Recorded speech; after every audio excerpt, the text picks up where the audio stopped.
The support WRFL had to start the station was immense. I was a Kentucky Colonel columnist. Pamela Bratcher and I went to the WBKY leadership and we said, hey, could we have from the hours of 2 a.m. to 5 a.m. to play the Talking Heads? And they said no. And we said, okay, we'll build our own. So I wrote a Kentucky Colonel column in the Colonel in 1985, making an argument that we, as the University of Kentucky, needed a second radio station, one that would engage students, cater to students, allow students to train. We started a registered student organization called Radio Free Lexington. Right around the time that the station was wanting to upgrade the power, John Clark started a show with Khaki Urch, and it was called Boost the Power Double Hour. Because all the students really didn't want to go on the air and beg for money, but Khaki Urch, who had just returned to Lexington, was my co-host on that, and we didn't mind asking for money. What we needed to do was we needed to raise the money to build that bright red tower that's sitting on top of the Patterson office tower right now. When we put WRFL together, we got an FCC license for 250 watts. There was always the intention to, as you say, boost the power, build the tower. We raised the money, and our power is now from 250 watts to 7,900 watts. So we reach like 9 counties. People who have been part of the station have gone on to amazing careers. It's an important part of their lives, forever, for the future, even if they don't realize it right now. It's just a good starting point. Skills that it's taught me, I guess so far, just like kind of being more outgoing. Definitely just like not being afraid to like send an email or talk to people, even if it's tough, I actually got hired 3 days before the lockdown hit. The pandemic definitely caused all of us to have to really rethink how we were operating. Since we are associated with the university, we had to work under university restrictions around the pandemic.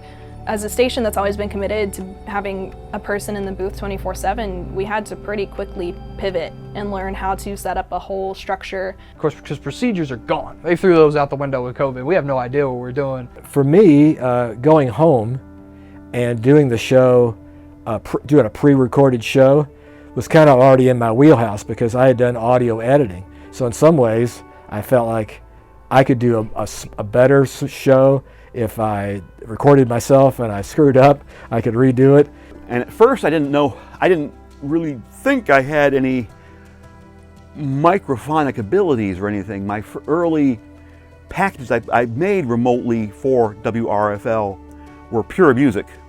But this group of people has been fantastic about picking the ball up, picking the baton up and running with it and just knowing what they want to do and how they want to do it. The build, especially from the end of the pandemic to now, has been incremental, but when we hit that stride, it was instantly into the roof. We're back in the full play box replacements, productions, redoing all the grand spots, programming, we've almost filled the schedule up, and now we're going out and doing stuff again. We're building the camaraderie, we're building the board back together, which means we can build the general staff, which means we can bring in new people, which means we bring in the volunteers, we expand into Lexington, and it just builds and builds and builds, and then we're back.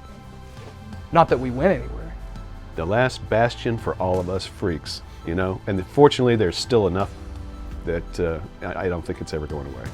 We are live 24/7, 365 days a year.